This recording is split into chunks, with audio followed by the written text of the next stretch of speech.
Hi, today we are going to create a group at WhatsApp without adding any contacts.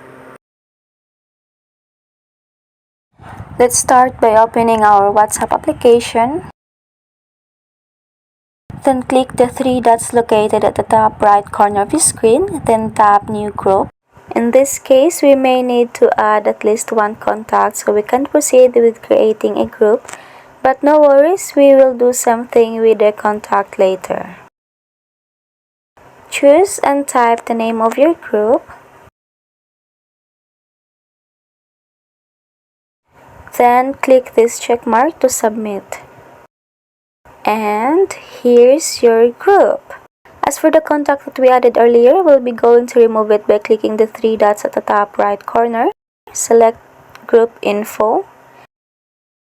Tap the contact's name. And remove.